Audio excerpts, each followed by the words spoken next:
Welcome back. A week or so ago, my 11-year-old son suggested that I start playing the adjustable rating bot on chess.com and start from the lowest rating and just keep adjusting the rating up until I lost. And I made a video in which I beat the first three, and then I played the fourth one, but I messed up and I drew, so I had to play it again. And then I played the fifth one, which was rated 850, and today I've pulled up the sixth one, which is here, and it's rated 1000. I know there is some disagreement among chess experts about whether or not playing bots helps you get better at chess. I tend to think that it does, at least in some ways. Obviously, they don't resemble humans in that they find computer moves some of the time, or find moves that only a computer would find, and then other times they make blunders that not even a human would make, even somebody who's new to chess. But some of the bots are a little better than others, and what I like to do is just use them as practice where I don't feel the pressure of losing rating or, having another personality, an actual human on the other end. Anyway, I'm going to play this number 6 bot. I'm going to choose it. I'm going to let the computer choose the colors, which usually gives me the black pieces, and we'll see what happens. It did give me the black pieces. All right, well, let's try the Caro-Kann defense. I still haven't figured out what to change my opening to. We're going to get an advanced variation or an exchange variation. The advanced, okay. Usually I push this pawn. Sometimes they play c3. Oh, sometimes they take it. Okay. I usually don't have humans do that. So I'm guessing that's a better move than what most humans play. Most humans, before taking that, will either push this pawn or get this knight out. And I think what I'm supposed to play there is knight to c6. I'm not sure if that's the best move or not. I thought for sure they're supposed to pen this knight first and then protect the c-pawn, because now I can just take the e-pawn, right? I think I'm going to take the e-pawn, which was the whole reason I put my knight out there. Okay, now that I'm pretty sure is preparing to play the b-pawn. But I should be able to put my knight in here. I don't know if that's good. I don't know if I should play e6 or get the other knight out first. Or should I, play a5? If I play a5, that I guess can help prevent the b-pawn push. But if they play that and then I take, yeah, I should be okay. Or maybe they'll play their a-pawn too if I play a5. Okay, well, I've never made it exactly this far in the Caro-Kann with this variation. At least I don't think that I have. Okay, I'm going to go ahead and put this knight over here since their bishop can't come out, and I'll threaten that bishop and see what it does. The idea is that they're to get their bishop to stop defending that pawn. And if I can succeed in that, then I can take that pawn. So let's put the knight here and see if they will move that bishop. They might just move it here. They didn't. Well, then I'm going to take it because they've put their knight back. I'll take that, and I think they take with the pawn, and then I can take this pawn, pretty sure. And that helps me develop a piece. I'm one development away from castling. Wait, did they just give me that pawn? Should I take it, or should I develop and get and prepare to castle? Because they can still check me, which I guess I could block. They can also check me with the queen. I don't know that they want to, but they could. I'm going to get the knight out and prepare to castle. See what my opponent does. They've moved the... Okay, they want to check here, maybe? Surely not. I'm going to castle. I don't know if that was good, but they might be planning on castling queenside, so let's castle. I'm also going to guess that based on that belated queen move that I was probably supposed to take that pawn right before they did that, and I didn't. But it's just a guess. And now I'm not 100% certain what I should do. I kind of want to put my knight in here on e4 since it would be protected by this pawn. It's kind of an outpost square, but I also think that that would just help them develop. They would just want to put their knight there to trade off. So I'm going to push my a pawn and then maybe my b pawn here in a second. They've just moved their queen over. I'm not sure why. They've undefended this pawn again. Should I take it? Let's see. What are they aiming for? They're aiming down here at h7. And the knight can come in here pretty quickly, but my knight's defending h7, so I think I'm okay. I'm going to take this pawn in front of their king. And this bot seems to be making relatively normal moves, but it's making them out of order, which is a little weird. They made no move to get my bishop out of there, which is also a little weird. And now I kind of, again, want to put my knight in here on e4. Even though they could play this, now I could just take it. But I don't know that I want to. Really not sure. I want to get this this light squared bishop off my back rank, so I'm going to play this pawn forward and get my bishop off of here. This bishop can come back. Where is that knight going? What's going on? Is that knight trying to come here? Because I just said I wanted to put my bishop there. Where else could the knight go from there? I'm going to get my bishop off the back rank, like I said. Well, I feel like the bot has messed up a couple of times, and I feel like I'm ahead. I'm not 100% certain on that. I'm up 2 points of material. I have the bishop pair, and I think I have a little more space. I mean, that knight is in here, and it is, touching some squares on my side of the board. But those are the only 4 squares on my side of the board that my opponent, controls. I guess you could count the queen's diagonal here, but I think my bishop, is controlling a bunch of squares on their side as well. Not to mention, this pawn pointed at, these pawns pointed at those squares. My knight pointed at these squares. So I think I have a little bit stronger presence there, but I'm not sure. And I'm not sure what to do was the whole point of me saying that. What if I moved the rook over and then pushed that pawn? Would that put their bishop in danger? Would they trade for it? I don't know. Let's try that. Because again, I can't think of anything else to do. Okay, they've pointed the queen at this pawn for some reason. Okay, well, again, I was going to push that pawn, threatening their bishop, because they could take, but then I would get their bishop. I'm guessing what's going to happen when I push that pawn is that they're going to take my bishop, and I'm going to take back, and then they can put the knight in here. So maybe that's not a great idea. Maybe I should put the knight in there like I originally said.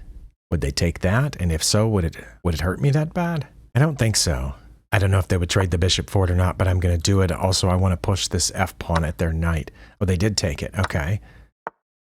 Well, that move surprised me. I did not expect them to play that move. That would have been a great thing to play if their queen was on its home square, or if they had a rook there, but they don't. So I can just take the knight, right? I'm just going to take the knight, and hopefully that's not way off. Okay. I'm not sure exactly what they thought was going to happen there, but before that happens, I think I'm going to threaten their queen with this bishop. They just moved it forward one. Well, now I'm going to take this pawn and threaten their queen with the rook and see what they do. Are they going to take the rook? Or are they going to take the pawn? If they take the pawn, I will do a queen trade here.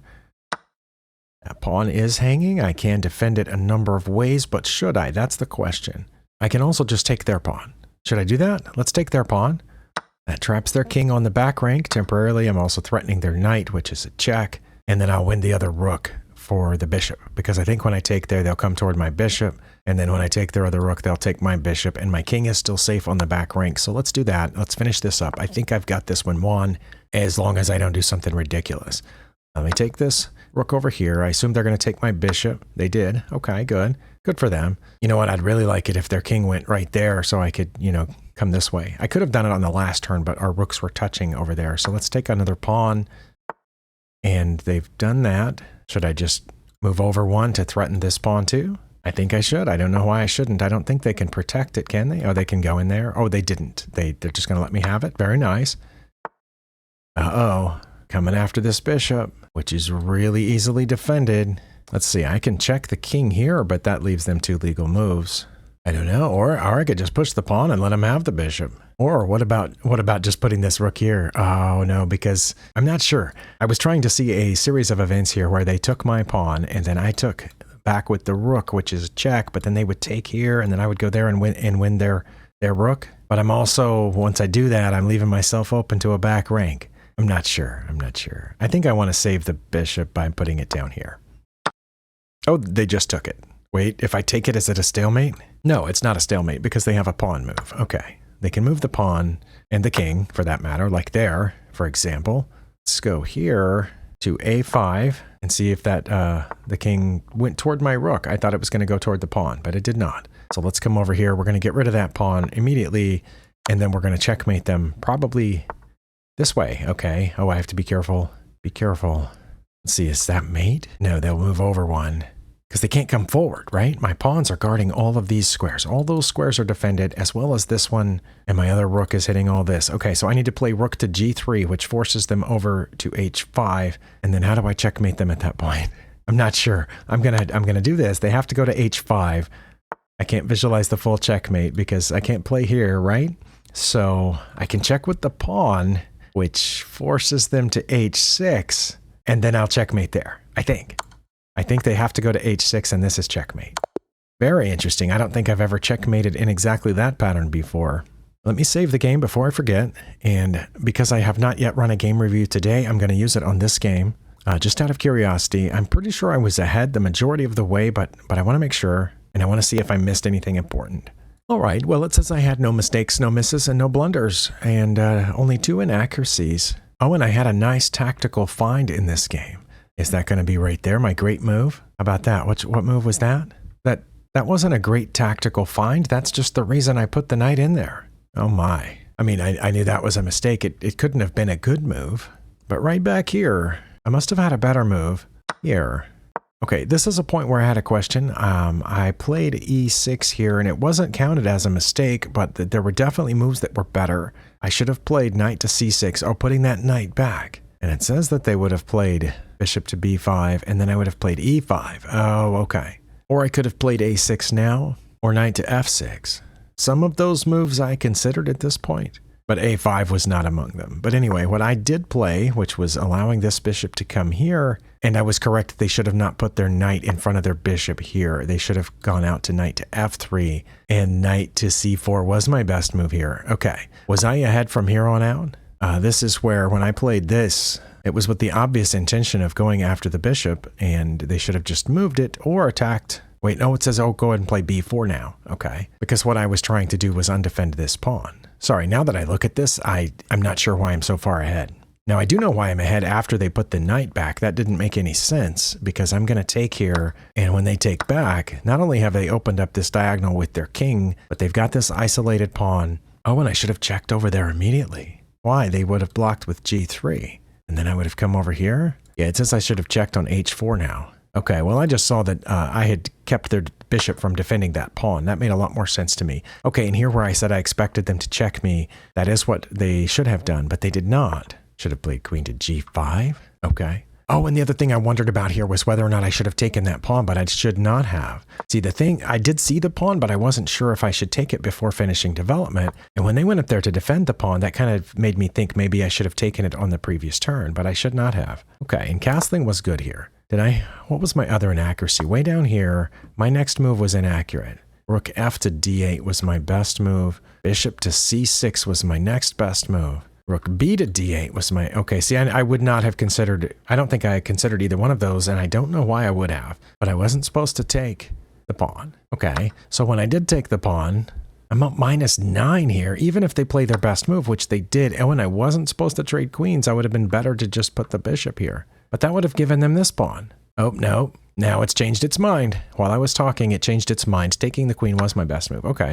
Well, that made sense because I'm up 5 points of material at this point, so I don't understand why the xa4 was inaccurate. And I had one more inaccuracy. After this move, I took the knight, but I should not have. I should have played bishop to c4. Oh, I did mention later about forking the king and the rook here, but I should have just attacked the rook immediately. And it says they wouldn't have moved it. Okay, so if I had attacked their rook now, and this also, cuts off some squares from the king completely cannot move. If they do move the rook, it says I'll check on e2. Oh, sorry, I don't know why I covered in d1. d1 is not covered by anything, but I would force the king to d1. Then I could play rook to d8. Oh, this one over here, and they would just block with the rook. Wow. But if my opponent had played rook to b6, which is here, I think I just would have taken it. But I did not find the bishop to c4 move or bishop to f2 check, which would have forced the king over 1. And then I would have had the fork here, bishop to c4 check, and I would have won the rook. Okay,